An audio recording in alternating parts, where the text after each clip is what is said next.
Hello friends, welcome to the success Kendra. Friends, आज इस video में हम लोग बिहार एसएससी सीजीएल वैकेंसी 2022 यानी कि सचिवालय सहायक भर्ती 2022 के लिए एडिटोरिया का जो नया प्रैक्टिस बुक वॉल्यूम बनाया हुआ है उसका सेट नंबर 12 डिस्कस करेंगे। फ्रेंड्स, इससे पहले ऑलरेडी हम लोगों ने सेट नंबर 1 से लेकर के 11 तक को कवर कर लिया था।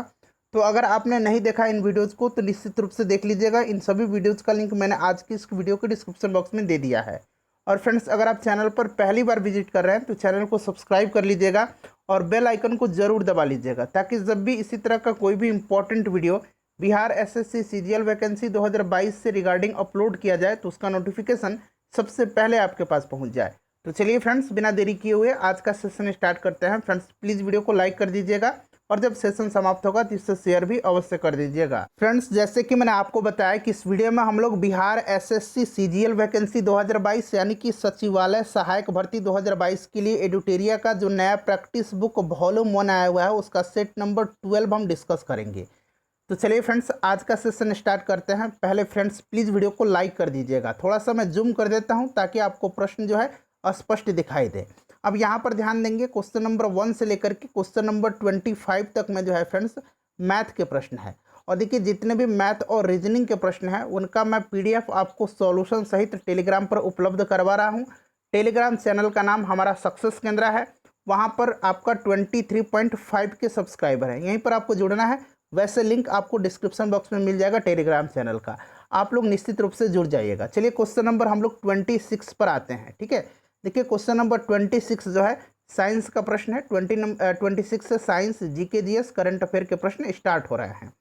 पढ़िएगा क्वेश्चन नंबर 26 के टेफ्लॉन निम्नलिखित में से किसका बहुलक है। अगर आपको आंसर पहले से पता है तो आप लोग आंसर कमेंट बॉक्स में देते चलेंगे और वीडियो के लास्ट में आप सभी लोग अपना अपना स्कोर जरूर कमेंट करके बताइएगा। और फ्रेंड्स, आपसे एक रिक्वेस्ट है कि जो भी एक्सप्लेनेशन मैं करता हूं उसको आप ध्यानपूर्वक सुनेंगे। इससे क्या होगा कि एक प्रश्न के साथ साथ आपके 2 से 3 प्रश्न जो है कवर होते चलेंगे। तो यहाँ पर ध्यान देंगे, टेफ्लॉन जो है यह टेट्राफ्लोरोएथिलीन एकलक का बहुलक है। टेट्राफ्लोरोएथिलीन CF2 डबल बॉन्ड CF2 होता है। ठीक है, option number A right answer हो जाएगा।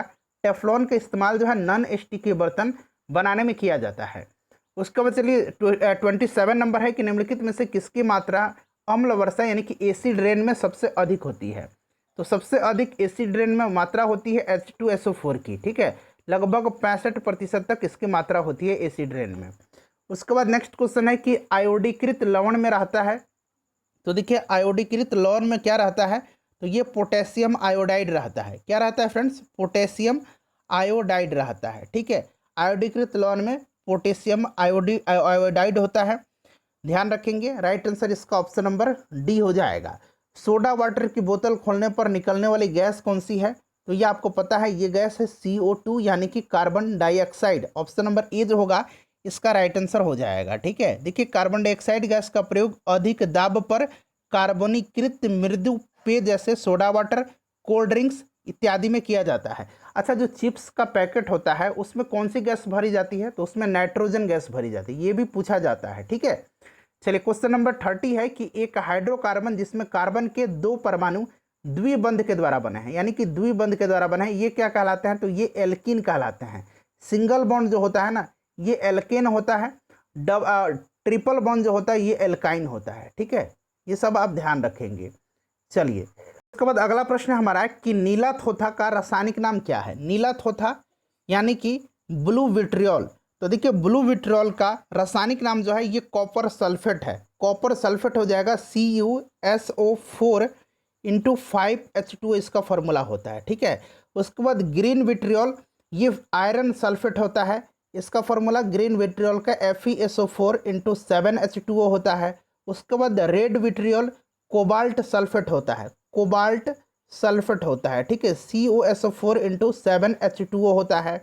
वाइट विट्रियोल का ये होता है जिंक सल्फेट यानी कि ZnSO4 इंटू 7H2O होता है। तो ये सब आप ध्यान रखेंगे। ठीक है, चलिए उसके बाद देखिए, वेल्डिंग में प्रयोग होने वाली गैस कौन सी है? तो वेल्डिंग में जो है प्रयोग किया जाता है किसका? तो ऑक्सीजन और एसिटिलीन गैस के मिश्रण का।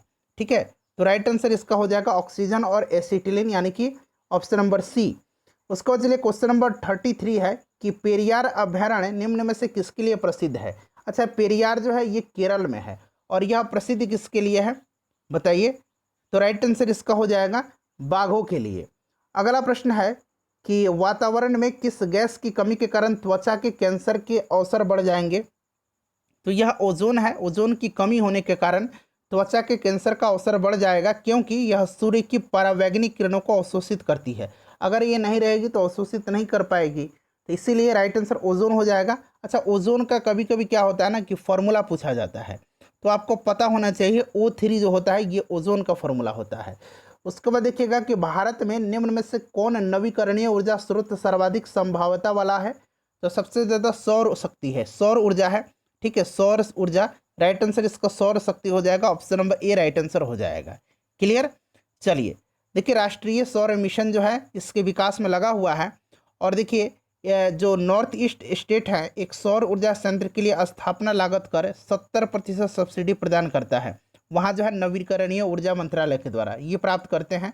और इसको जो है भविष्य का जो है अभी मान लीजिए कि सबसे जो है संभावना वाला ईंधन है यह। चलिए आगे बढ़ेंगे कि ऊर्जा संकट से क्या तात्पर्य है। ऊर्जा संकट यानी कि कोयला तथा पेट्रोल जैसे जीवाश्म ईंधन को समाप्त होने का खतरा। तो ये आपका क्या हो जाएगा, कोयला और पेट्रोल जैसे जीवाश्म ईंधन के समाप्त होने का खतरा। उसके बाद चलिए निम्नलिखित युग्मों में से कौन सुमेलित नहीं है। बांदीपुर राष्ट्रीय उद्यान कर्नाटक में है, मानस वन्यजीव अभयारण्य असम में है, काजीरंगा भी असम में है, पेरियार वन्यजीव अभयारण्य केरल में सही दिया गया है, सिमलीपाल राष्ट्रीय उद्यान मध्य प्रदेश ये गलत है, सिमलीपाल जो है यह उड़ीसा में है। तो ऑप्शन नंबर डी जो है सही सुमेलित नहीं है। उसके बाद देखिए चंद्रकांता उपन्यास के लेखक कौन है।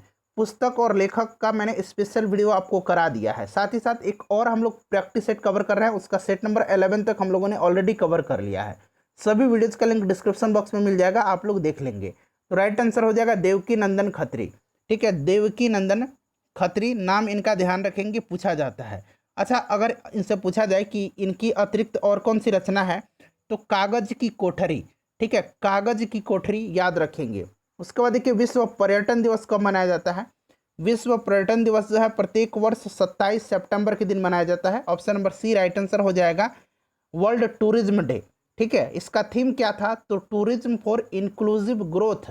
ठीक है, 2021 में इसका थीम था टूरिज्म फॉर इंक्लूसिव, यहाँ मैं लिख देता हूँ इंक्लूसिव ग्रोथ। ठीक है, चलिए उसके बाद देखिए 16 सितंबर को क्या मनाया जाता है, तो ओजोन परत संरक्षण दिवस मनाया जाता है। उसके बाद देखिए 21 सितंबर को क्या मनाया जाता है, विश्व शांति दिवस मनाया जाता है। अंतर्राष्ट्रीय मातृभाषा दिवस 21 फरवरी के दिन मनाया जाता है। यूरोपीय संसद का मुख्यालय कहाँ है। यहाँ प्रश्न पर ध्यान देंगे, यूरोपीय यूनियन नहीं है, यह यूरोपियन पार्लियामेंट है। तो इसका जो मुख्यालय है ना, इसका मुख्यालय फ्रांस के स्ट्रासबर्ग में है। कहाँ पर है, फ्रांस के स्ट्रासबर्ग में है, याद रखेंगे। क्लियर, फ्रांस के स्ट्रासबर्ग में इसका हेडक्वार्टर है। और जो यहाँ पर लग्जमबर्ग दिया गया है, लग्जमबर्ग यूरोपीय संसद का प्रशासनिक कार्यालयों का घर है। तो यहाँ पर देखिए स्ट्रासबर्ग नहीं दिया गया है, इसीलिए लग्जमबर्ग इसका करेक्ट आंसर हो जाएगा। लेकिन ध्यान रखेंगे स्ट्रासबर्ग जो है यही यूरोपीय संसद का हेडक्वार्टर है। लग्जमबर्ग प्रशासनिक कार्यालयों का घर है। और यहाँ पर देखिए यूरोपीय यूनियन, तो इसका हेडक्वार्टर कहाँ पर है, तो ब्रुसेल्स में है। आगे बढ़ेंगे कि निम्नलिखित में से कौन सा युग्म सही सुमेलित नहीं है। तो यहाँ पर देखिए एक तरफ गुप्तचर संस्था दिया गया और उनसे संबंधित देश दिया गया। अच्छा, सबसे पहले भारत की जो गुप्तचर संस्था है यानी कि जो इंटेलिजेंस एजेंसी है उसका नाम क्या है, तो उसका नाम रॉ है। रॉ का फुल फॉर्म क्या होता है, रिसर्च एंड एनालिसिस विंग होता है। उसके बाद इंटेलिजेंस ब्यूरो भी है, IB जिसको हम लोग बोलते हैं। ठीक है, पाकिस्तान का क्या है, तो पाकिस्तान का ISI है, यानी कि इंटर सर्विसेज इंटेलिजेंस। ठीक है, मोसाद जो है इजराइल का है, सही है। सवाक जो है ना ये इराक का नहीं है, सवाक जो है यह ईरान का है। कहाँ का है, सवाक जो है ये ईरान का है। इराक का जो इंटेलिजेंस एजेंसी है उसका नाम क्या है, उसका अल मुखबरात है। ठीक है, बाकी देखिए मुखबरात मिस्र सही है, नाइसो जापान ये भी सही है। तो पूछा गया कौन सा सुमेलित नहीं है, तो ऑप्शन नंबर बी हो जाएगा। उसके बाद देखिए निम्न में से किस देश का राष्ट्रीय चिन्ह या प्रतीक शेर है। अच्छा, भारत का क्या है, तो भारत का आपको पता है कि अशोक स्तंभ है। USA का क्या है, USA का जो है बाल्ड ईगल है, इसको बाल्ड ईगल कहा जाता है। ठीक है, बाल्ड ईगल देखिएगा एक चील उड़ता हुआ दिखाई देता है। चलिए उसके बाद देखिएगा कि शेर जो है यह नीदरलैंड का हो जाएगा। उसके बाद चलिए 43 नंबर देखिए, 43 नंबर है कि निम्नलिखित में से किसने सर्वप्रथम प्रेस सेंसरशिप लागू किया था। तो प्रेस सेंसरशिप जो है सर्वप्रथम लॉर्ड बेलेजिन ने जो है लगाया था। 1799 में समाचार पत्रों का जो प्रेस सेंसरशिप अधिनियम है इसको पारित किया था और समाचार पत्रों पर युद्धकालीन सेंसर लागू किया था। राइट आंसर लॉर्ड वेलेस्ली हो जाएगा। अच्छा, भारतीय प्रेस का मुक्तिदाता किसको कहा जाता है? तो चार्ल्स मेटकॉफ को कहा जाता है। 1878 में लॉर्ड लिटन ने जो है वर्नाक्यूलर प्रेस एक्ट लागू किया था, ये सभी ध्यान रखेंगे। उसके बाद देखिए मुंगेर के बरहिया ताल विद्रोह का विरोध जो हुआ था उसका उद्देश्य क्या था? तो यह विरोध जो हुआ था मुंगेर में बरहिया ताल, यह कार्यानंद शर्मा के नेतृत्व में हुआ था बकास्त भूमि की वापसी की मांग के लिए। Option number C right answer हो जाएगा। उसके बाद देखिएगा कि निम्नलिखित में से किसे भारत में फ्रांसीसी कंपनी का संस्थापक माना जाता है? तो ये माना जाता है कोलबर्ट को। किसको माना जाता है? कोलबर्ट को माना जाता है। राइट आंसर यहाँ पर देखिए कोलबर्ट दिया गया, ऑप्शन नंबर डी हो जाएगा करेक्ट आंसर। उसके बाद देखिए निम्नलिखित में से किस अधिवेशन में कांग्रेस ने पहली बार भारतीय रियासतों के प्रति अपनी नीति घोषित की थी? कांग्रेस संविधान में जो है संशोधन भी किया गया था, परिवर्तन किया गया था, और यह है नागपुर अधिवेशन। नागपुर अधिवेशन 1920 का, जिसकी अध्यक्षता किसने किया था? तो जिसकी अध्यक्षता जो है याद रखेंगे किसने किया था? तो CV राघवाचार्यर ने किया था। ठीक है, CV राघवाचार्यर ने किया था। उसके बाद देखिए ऋग्वेद की मूल लिपि थी। अच्छा, ऋग्वेद के बारे में थोड़ा सा आप जान लीजिए। देखिए ऋग्वेद जो है ना, यह सबसे प्राचीन वेद है। ठीक है, ऋचाओं की क्रमबद्ध ज्ञान के संग्रह को ऋग्वेद कहा जाता है। ऋग्वेद में 10 मंडल हैं, 1028 सूक्त हैं। ठीक है, और 10,462 जो है ये ऋचाएँ हैं। इस वेद के ऋचाओं को पढ़ने वाले ऋषि को होत्री कहा जाता है। ठीक है, ये भी आप ध्यान रखेंगे। और इस वेद से आर्य के राजनीतिक प्रणाली एवं इतिहास के बारे में जानकारी मिलती है। विश्वामित्र द्वारा रचित ऋग्वेद के तीसरे मंडल में सूर्य देवता सावित्री को समर्पित प्रसिद्ध गायत्री मंत्र है। इसके 9वें मंडल में जो है सोम देवता का उल्लेख किया गया है। इसके 8वें मंडल की हस्तलिखित ऋचाओं को खिल कहा जाता है। ये सब ध्यान रखेंगे। ठीक है फ्रेंड्स, चलिए, तो ये ब्राह्मणी लिपि हो जाएगा। उसके बाद देखिए भगवान बुद्ध ने सर्वाधिक उपदेश कहाँ पर दिए थे? तो भगवान बुद्ध ने सर्वाधिक उपदेश जो है ये दिए थे कहाँ पर? तो श्रावस्ती में। पहला उपदेश इन्होंने सारनाथ में दिया था, यानी कि ऋषिपत्नम में दिया था, और सर्वाधिक जो है ये श्रावस्ती में दिया था इन्होंने। चलिए, कोसल राज्य की राजधानी थी श्रावस्ती। उसके बाद देखिएगा नेक्स्ट क्वेश्चन है, और सर्वाधिक उपदेश इन्होंने पाली भाषा में दिया है। अशोक ने किस अभिलेख में दक्षिण भारतीय राज्यों का उल्लेख किया है? तो अशोक का जो दूसरा बृहत शिलालेख है उसमें चोल, पांड, केरल पुत्र आदि दक्षिण भारतीय राज्यों का उल्लेख किया गया है। द्वितीय मुख्य शिलालेख हो जाएगा। खजुराहो के मंदिर किस धर्म से संबंधित है? खजुराहो के मंदिर जो है ये मध्य प्रदेश में है, और ये बनाए गए थे चंदेल शासकों के समय में। ठीक है, चंदेल शासकों के द्वारा। चंदेल वंश का संस्थापक कौन था? तो ननुक था। कौन था? ननुक था। ध्यान रखेंगे। राजधानी कहाँ पर थी? तो ये खजुराहो में थी। प्राचीन राजधानी जो थी कालिंजर थी। ठीक है, महोबा में। तो ये था आपका बौद्ध और हिंदू और जैन हो जाएगा। तो डी हो जाएगा। बी और सी जो होगा राइट आंसर हो जाएगा हिंदू और जैन धर्म। चलिए, उसके बाद नेक्स्ट क्वेश्चन कर लेंगे। अगला प्रश्न है हमारा कि गृह कर लगाने वाला दिल्ली का प्रथम सुल्तान कौन था? तो यह अलाउद्दीन खिलजी था। ठीक है, अलाउद्दीन खिलजी था। उसने एक नया कर लगाया था, चराई कर। ठीक है, चराई कर, जो कि दुधारू पशुओं पर लगाया जाता था। तो ये भी आप ध्यान रखेंगे। ठीक है, चलिए, उसके बाद राइट आंसर क्या हो जाएगा इसका? अलाउद्दीन खिलजी हो जाएगा। उसके बाद देखिए भारत में प्रथम मकबरा जो शुद्ध इस्लामी शैली में निर्मित हुआ था, तो यह प्रथम मकबरा जो था यह बलवन का मकबरा है। ठीक है, ऑप्शन नंबर इसका बी राइट आंसर हो जाएगा। बलवन द्वारा दिल्ली में किला राय पिथौरा के समीप बनवाया गया था। स्वयं का मकबरा बलवन ने बनवाया था। उसके बाद चलिए क्वेश्चन नंबर 53 है कि एस्किमो कहाँ के खानाबदोश शिकारी हैं? तो एस्किमो जो है ना, यह ग्रीनलैंड, कनाडा, जो बर्फीले इलाके हैं वहाँ पर पाए जाते हैं। ग्रीनलैंड राइट आंसर हो जाएगा। फ्यूजियामा ज्वालामुखी किस देश में स्थित है? अच्छा, ईरान का ज्वालामुखी पूछा जाता है। देवबंद ज्वालामुखी है, याद रखेंगे। ठीक है, इटली का विसुवियस है, विसुवियस, और फ्यूजियामा जो है ये जापान का है। ठीक है, चलिए, उसके बाद देखिए भारत का सबसे प्राचीन बंदरगाह कौन सा है? तो भारत का सबसे प्राचीन बंदरगाह जो है यह चेन्नई बंदरगाह है। यह एक कृत्रिम बंदरगाह है, तो यह चेन्नई हो जाएगा। कांडला कहाँ पर है? तो कांडला गुजरात में है। तूतीकोरिन कहाँ पर है? चेन्नई में है, मतलब तमिलनाडु में है। एन्नौर भी तमिलनाडु में है। उसके बाद देखिए भारत में ऊनी वस्त्र की पहली मिल कहाँ स्थापित की गई थी? तो यह कानपुर में की गई थी। कहाँ पर? कानपुर में 1876 में की गई थी। परंतु इस उद्योग का वास्तविक विकास जो है 1950 ईस्वी के बाद ही हुआ था। 1876 में इसकी जो प्रारंभिक स्थापना कानपुर में हुई थी। चलिए उसके बाद आगे बढ़ेंगे तो ये कानपुर हो जाएगा। उसके बाद देखिए बोकारो स्टील प्लांट की स्थापना कब की गई थी, तो देखिए लूसेंट वगैरह में इसका आंसर 1968 लिखा गया है, लेकिन जब आप गूगल में सर्च करेंगे तो ये 1964 दिया गया है। ठीक है, तो ये सब आप ऑप्शन के ऊपर से डिपेंड करेंगे।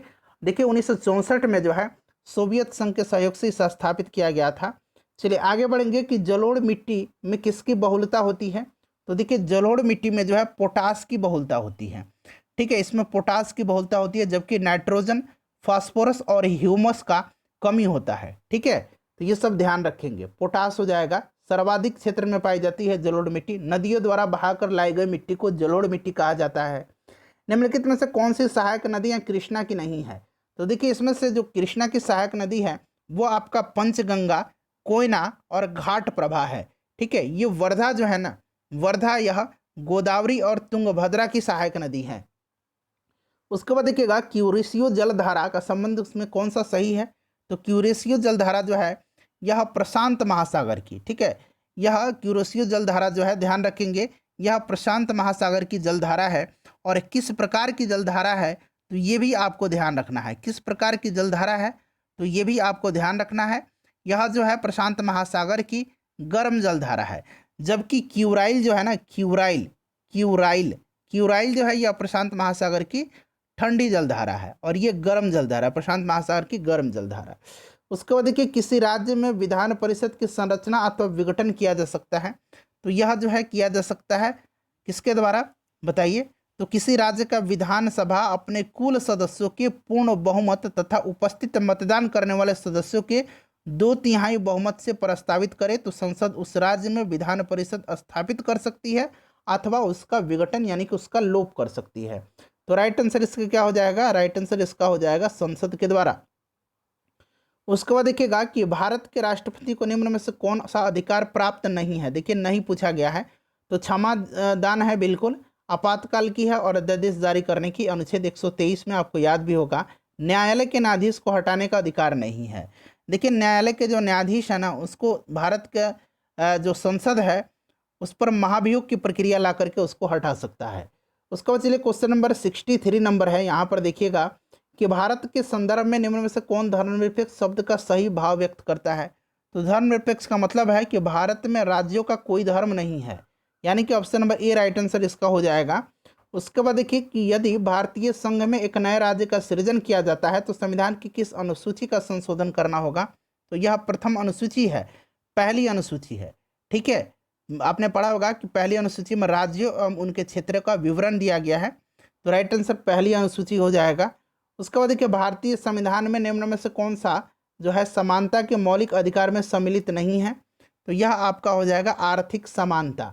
ठीक है, आर्थिक समानता हो जाएगा। उसके बाद देखिए कौन सा अनुच्छेद अंतर्राष्ट्रीय शांति और सुरक्षा के संवर्धन से संबंधित है, तो यह जो आर्टिकल है 51 है। ठीक है, अनुच्छेद अंतर्राष्ट्रीय शांति और सुरक्षा, इसको जो है विदेश नीति भी कहा जाता है। विदेश नीति किस अनुच्छेद में है तो 51 में। चलिए बाकी जो है यहाँ पर देख लेंगे। अनुच्छेद जो 51 है ना आपको बता दिया मैंने, अनुच्छेद 48 इंपॉर्टेंट है, इसको ध्यान रखेंगे, कृषि एवं पशुपालन के संगठन से संबंधित है। चलो उसके बाद देखिएगा संसदीय शासन व्यवस्था में वास्तविक कार्यपालिका शक्ति किसके पास होती है, यहाँ वास्तविक शब्द लगाया गया है, वास्तविक प्रधानमंत्री के पास होता है। ठीक है, कार्यपालिका का प्रमुख जो होता है वो राष्ट्रपति होता है, लेकिन वास्तविक कार्यपालिका शक्ति प्रधानमंत्री के पास होती है। क्षेत्रीय परिषदों का सृजन हुआ था, तो ये किसके द्वारा हुआ है, तो देखिए क्षेत्रीय परिषदों का जो सृजन हुआ है ये संसदीय कानून के द्वारा। वर्तमान में 6 संसदीय परिषद है, चारों दिशाओं के नाम हो जाएंगे पूर्व, पश्चिम, उत्तर, दक्षिण। उसके बाद केंद्रीय क्षेत्रीय परिषद और उत्तर पूर्व जो है क्षेत्रीय परिषद, तो 4 और 2 6 हो गए। केंद्रीय जो क्षेत्रीय परिषद है इसका अध्यक्ष कौन होता है, तो भारत का गृह मंत्री होता है। उसके बाद देखिए क्वेश्चन नंबर 69 से लेकर के क्वेश्चन नंबर 117 तक में रीजनिंग के प्रश्न हैं। मैंने बताया था कि सॉल्यूशन आपको टेलीग्राम पर मिल जाएगा। चलिए आते हैं अब हम लोग क्वेश्चन नंबर 118 पर सीधे। ठीक है, यहाँ पर आइए क्वेश्चन नंबर 118, थोड़ा सा इंतजार करिए। देखिए क्वेश्चन नंबर 118 यहाँ से हो रहा है। ठीक है, देखिए कह रहा है प्रश्न को ध्यान से पढ़ेंगे आप कि प्रकाश संश्लेषण वनस्पति कोशिका में स्थित किस में होता है? तो ये आपको पता है कि ये क्लोरोप्लास्ट में होता है। कहाँ होता है फ्रेंड्स? क्लोरोप्लास्ट में होता है। ठीक है, तो राइट आंसर देखिए ऑप्शन नंबर कितना हो जाएगा इसका? Right answer option number B हो जाएगा। ठीक है, और देखिए प्रकाश संश्लेषण हेतु जो आवश्यक तत्व है वो कार्बन डाइऑक्साइड है, जल है, क्लोरोफिल है और सूर्य का प्रकाश है। चलिए आगे बढ़ेंगे कि किस वर्ग के पौधों को पादप वर्ग का उभयचर कहा जाता है? तो ये किसको कहा जाता है? ये कहा जाता है ब्रायोफाइटा को। ब्रायोफाइटा को कहा जाता है। ऑप्शन नंबर इसका बी हो जाएगा करेक्ट आंसर। मस्तिष्क का कौन सा हिस्सा सोचने, बुद्धिमानी, यादाश्त और सीखने की क्षमता जैसे क्रियाओं को प्रेरित करता है? तो यह आपका कौन सा है? तो यह सेरिब्रम है। ठीक है, सेरिब्रम यह सबसे विकसित भाग है मस्तिष्क का। ठीक है, उसके बाद देखिए यहाँ पर हाइपोथैलेमस जो है, हाइपोथैलेमस तापमान, भूख, प्यास इन सबको नियंत्रित करता है। पीयूष ग्रंथि से निकलने वाले हार्मोन को भी यह नियंत्रित करता है। उसके बाद देखिए निम्नलिखित में से किसे मानव शरीर की जैव रसायन प्रयोगशाला यानी कि बायोकेमिकल लेबोरेटरी कहा जाता है? तो यह किसको कहा जाता है? लीवर को कहा जाता है, यानी कि यकृत को कहा जाता है। ऑप्शन नंबर इसका सी राइट आंसर हो जाएगा। सबसे बड़ी ग्रंथि है मानव शरीर की यह। शैवाल पारिस्थितिकी तंत्र, ठीक है, शैवाल इकोसिस्टम के निम्न में से किस स्तर में आता है? तो शैवाल जो आते हैं ना, यह उत्पादक हैं। ठीक है, शैवाल क्या है? उत्पादक है। यह जलीय पौधा है। कल ही मैंने आपको बताया था शैवाल का अध्ययन क्या कहलाता है? फाइकोलॉजी कहलाता है। क्या कहलाता है? फाइकोलॉजी कहलाता है शैवाल का अध्ययन। चलिए उसके बाद देखिए कौन सा जीव वर्मी कंपोस्टिंग में मदद करता है? तो यह केंचुआ है। यह आपको पता भी होगा, किसानों का मित्र कहा जाता है इसको, केंचुआ हो जाएगा। उसके बाद देखिए वसा के पाचन करने वाला एंजाइम लाइपेज निम्न में से किसके द्वारा स्रावित होता है? कल ही मैंने बताया था कि लाइपेज का जो स्रावन होता है ना, वो कहाँ से होता है बताइए? तो लाइपेज का स्रावन जो होता है वो अग्नाशय से होता है। ठीक है, अग्नाशय हो जाएगा राइट आंसर इसका ऑप्शन नंबर सी। क्लियर? चलिए एमाइलेज, लाइपेज और ट्रिप्सिन एंजाइम का स्रावन होता है जो कि कार्बोहाइड्रेट, वसा और प्रोटीन के क्रमशः पाचन में सहायक होते हैं। उसके बाद चलिए अगला प्रश्न है कि निम्नलिखित में से कौन सा रोग संक्रामक रोग के अंतर्गत आता है? तो इसमें से जो संक्रामक रोग है वो टीबी रोग है, यानी कि क्षय रोग इसको कहा जाता है। रिकेट्स जो है यह किस विटामिन की कमी से होता है? जरा आप कमेंट करके बताएंगे। ठीक है, चलिए उसके बाद चलिए क्वेश्चन नंबर 126 नंबर है कि टर्नर सिंड्रोम में गुणसूत्र की संख्या होती है? तो टर्नर सिंड्रोम में गुणसूत्र की संख्या 45 होती है। ठीक है, 45 होती है। राइट आंसर इसमें 45 हो जाएगा। पीयूष ग्रंथि यानी कि पिट्यूटरी ग्लैंड से स्रावित होने वाला हार्मोन कौन सा है? तो ये सभी हार्मोन हैं। ठीक है, ये सभी हार्मोन जो हैं ये पिट्यूटरी ग्लैंड से स्रावित होते हैं, ध्यान रखेंगे। मास्टर ग्रंथि के नाम से भी जाना जाता है। ऑप्शन नंबर इसका डी राइट आंसर हो जाएगा। उसके बाद देखिए निम्नलिखित में से सुमेलित करना है आपको। जॉन गुटेनबर्ग जो है इन्होंने प्रिंटिंग प्रेस का खोज किया था। थियोडर मैमन जो है ये लेज़र हो जाएगा। सोल्स जो है, सोल्स टाइपराइटर हो जाएगा। और जेम्स पकल जो है ये मशीन गन हो जाएगा। ठीक है, तो राइट आंसर इसका 2, 4, 1, 3 हो जाएगा। 2 1 4 और 3, 2 1 4 3, 2 1 4 3, यानी कि ऑप्शन नंबर सी हो जाएगा। उसके बाद देखिएगा कि जब हम बर्फ़ को पानी में डालते हैं तो उसका आयतन का कितना भाग पानी के नीचे रहता है? तो 9/10 भाग जो है नीचे रहता है और 1/10 भाग जो है पानी के ऊपर रहता है। ठीक है, तो ये 9/10 हो जाएगा। उसके बाद चलिए नीचे पूछा गया है, ऊपर पूछता तो 1/10 भाग होता। न्यूटन के गुरुत्वाकर्षण के नियम के अनुसार दो वस्तुओं के बीच का बल खाली स्थान होता है। तो दो वस्तुओं के बीच का बल, ठीक है, तो उनकी द्रव्यमान के गुणनफल जो होता है उसके अनुक्रमानुपाती यानी कि समानुपाती होता है, और उनके बीच की दूरी के वर्ग के व्युत कर्मानुपाती होता है। ठीक है, गुरुत्वाकर्षण बल का आपको पता होगा कि G इक्वल टू क्या होता है? m1 × m2/r² होता है। उनके बीच की दूरी के वर्ग के व्युत कर्मानुपाती। G क्या है? तो ग्रेविटेशनल कांस्टेंट है। और सार्वत्रिक गुरुत्वाकर्षण नियतांक किसको कहा जाता है? इसका मान कितना होता है? तो 6.67 × 10⁻11 न्यूटन मीटर स्क्वायर पर kg² होता है। तो राइट आंसर इसका क्या हो जाएगा? ऑप्शन नंबर डी हो जाएगा। चलो उसके बाद देखिएगा कि पृथ्वी सूर्य के चारों ओर घूमती है, इस सिद्धांत को पेश करने वाला प्रथम व्यक्ति कौन थे? तो यह कॉपरनिकस थे। ठीक है, कॉपरनिकस थे, ध्यान रखेंगे। इसको जो है सूर्य केंद्रीय सिद्धांत भी कहा जाता है। ऑप्शन नंबर सी हो जाएगा। जल के हिमीकरण होने पर इसका ताप जो है क्या होता है? तो इसका ताप जो होता है अपरिवर्तित रहता है। ठीक है, अपरिवर्तित रहता है। राइट आंसर अपरिवर्तित हो जाएगा। उसके बाद देखिएगा कि दो प्रतिरोध R1 और R2 हैं, प्रतिरोध R1 और R2 का अनुपात जो है 4:1 है और यह समानांतर में जुड़े हुए हैं। तो इसमें पूछा गया है कि प्रवाहित विद्युत का अनुपात क्या होगा। तो देखिए यहाँ पर क्या होगा, आपको पता है कि V इक्वल टू क्या होता है, IR होता है। अब यहाँ पर देखिए दो गो R दिया गया, R1 और R2, यानी कि I1 R1 equal to I2 R2। अब यहाँ पर R1 और R2 का वैल्यू पुट कर दीजिए और I का अनुपात निकाल लीजिएगा। तो ये जब निकाल लेंगे ना तो 1:4 इसका आ जाएगा। यहाँ पर सोल्व कर लीजिएगा, 1:4 इसका राइट आंसर आ जाएगा। चलो उसके बाद अगला प्रश्न है कि विद्युत परिपथ में सेफ्टी फ्यूज तार का प्रयोग किया जाता है। तो ये किया जाता है गलन बिंदु पर, ठीक है। राइट आंसर इसका क्या हो जाएगा, गलन बिंदु पर, option number C right answer हो जाएगा। नेक्स्ट क्वेश्चन करेंगे, और ये फ्यूज तार जो होता है सामान्यतः टीन और सीसा का मिश्र धातु का बना होता है, उच्च प्रतिरोध होता है और निम्न गलनांक का होता है। किसी गतिशील पिंड का वेग आधा कर दिया जाए तो उसकी गतिज ऊर्जा क्या हो जाएगी। देखिए मैंने आपको तरीका बताया था, काइनेटिक एनर्जी ½ mv² होता है। कह रहे हैं ना कि इसमें वेग आधा किया जा रहा है। आप जब भी इस तरह का प्रश्न सॉल्व करेंगे कोशिश करेंगे कि फॉर्मूला को एज यूजुअल आप बाहर निकाल लें और बाकी जो बच गया वहीं आपका आंसर हो जाएगा। जैसे यहाँ पर देखिएगा हाफ मास में कुछ भी नहीं कहा गया, मास सेम रहेगा क्योंकि सिर्फ वेग आधा किया जा रहा है। तो वेग आधा किया जा रहा है यानी कि V/2 और ये स्क्वायर हो जाएगा ना। अब यहाँ पर कोशिश करेंगे आप कि ये जो फॉर्मूला है इसको बाहर पुट आउट करें, ½ mv² हो जाएगा ना, यहाँ V से V² बाहर आ जाएगा। नीचे कितना बचेगा, 1/4 बच जाएगा, यही बचेगा ना भाई। इसका स्क्वायर करेंगे तो 1/4, यानी कि अब ये फॉर्मूला आपका बाहर निकल गया। अब बढ़ जाए कितना, 1/4, यानी कि ये चौथाई हो जाएगी, यही हो जाएगी ना, चौथाई हो जाएगी। कितना आसान है। चलिए आगे बढ़ेंगे, नेक्स्ट क्वेश्चन कर लेंगे कि भारत सरकार ने मलेरिया उन्मूलन का लक्ष्य कब तक रखा है। तो मलेरिया उन्मूलन का लक्ष्य 2030 तक रखा है। टीबी उन्मूलन का लक्ष्य जो है 2025 तक रखा है और सिंगल यूज प्लास्टिक से मुक्त करने का लक्ष्य 2022 तक रखा है। उसके बाद देखिए देश में सिंगल यूज प्लास्टिक के उत्पादन और प्रयोग को किस तिथि से पूर्णतः प्रतिबंधित किए जाने की घोषणा की गई है, 1 जुलाई 2022, ठीक है। अभी मैंने बताया 2022 में। किस फॉर्मूला 1 खिलाड़ी को नाइटहुड की उपाधि से सम्मानित किया गया है। तो ये है लुइस हैमिल्टन। कौन है, लुइस हैमिल्टन है, ध्यान रखेंगे लुइस हैमिल्टन है। महारानी एलिजाबेथ जो कि ब्रिटेन की महारानी है, सर्वोच्च नागरिक सम्मान नाइटहुड से इनको सम्मानित किया है। उसके बाद देखिएगा कि स्टील अथॉरिटी ऑफ इंडिया की पहली महिला अध्यक्ष कौन बनी है। तो यह सोमा मंडल बनी है, option number D right answer हो जाएगा। आरबीआई ने आरटीजीएस सुविधा को 24x7 यानी कि 24 आवर्स चालू रखने की बात कही है। बताइए आरटीजीएस का पूर्ण रूप क्या होता है। Real time gross settlement system, real time gross settlement system होता है।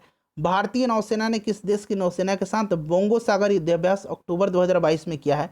तो यह बोंगो सागर भारत और बांग्लादेश की नौसेना के मध्य, option number C right answer हो जाएगा, बांग्लादेश, ठीक है। उसके बाद चलिए अगला प्रश्न कर लेंगे कि वर्ष 2021 का शांति का नोबेल पुरस्कार किसे प्रदान किया गया है। तो मारिया रेसा ये फिलीपींस के हैं और दमित्री मुराटोव ये रसिया के हैं। तो ये और भी दोनों राइट आंसर हो जाएगा। 143 नंबर क्वेश्चन देखिएगा, 143 नंबर है कि फुमियो किशिदा किस देश के प्रधानमंत्री के रूप में इन्होंने शपथ ली है। तो इन्होंने जापान के प्रधानमंत्री के रूप में शपथ ली है। उसके बाद देखिएगा कि निम्नलिखित में से किसे देश की प्रथम मुस्लिम महिला कुश्ती कोच बनाई गया है। तो यह फातिमा बानो है, Fatima Bano, option number B हो जाएगा राइट आंसर। ये मध्य प्रदेश की हैं। उसके बाद देखिएगा कि मिस यूनिवर्स 2021 का खिताब किसने जीता है। तो ये हरनाज संधू ने जीता है, Harnaaz Kaur Sandhu, option number C right answer हो जाएगा, ठीक है। चलिए आगे बढ़ेंगे कि एफडीआई का पूर्ण रूप पूछा जा रहा है। तो ये क्या होगा, फॉरेन डायरेक्ट इन्वेस्ट होता है, यानी कि इसका हिंदी में फुल फॉर्म यहाँ पर दिया गया है। तो आपका प्रत्यक्ष विदेशी निवेश हो जाएगा, प्रत्यक्ष विदेशी निवेश, ऑप्शन नंबर डी हो जाएगा।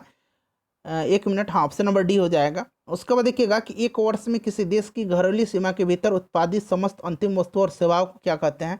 उसको सकल घरेलू उत्पाद कहा जाता है, ठीक है। जीडीपी कहा जाता है उसको, ग्रॉस डोमेस्टिक प्रोडक्ट, सकल घरेलू उत्पाद। उसके बाद देखिएगा कि निम्न में से किस मुद्रा को व्यापक मुद्रा या सुलभ मुद्रा कहा जाता है। तो यह M3 को कहा जाता है, ये पूछा जाता है, ध्यान रखेंगे। वस्तु एवं सेवा कर यानी कि जीएसटी वस्तु और सेवाओं पर लगाया जाने वाला अप्रत्यक्ष कर का कौन सा स्लैब लागू नहीं होता है। तो देखिए ये जो टैक्स स्लैब है ना 5%, 12%, 18% और 28% है, ठीक है। 18% और 28% है, यहाँ 5, 12, 18 और 28, 10% नहीं है। अपना स्कोर कमेंट करके बता दीजिए वीडियो को लाइक और शेयर कर दीजिएगा।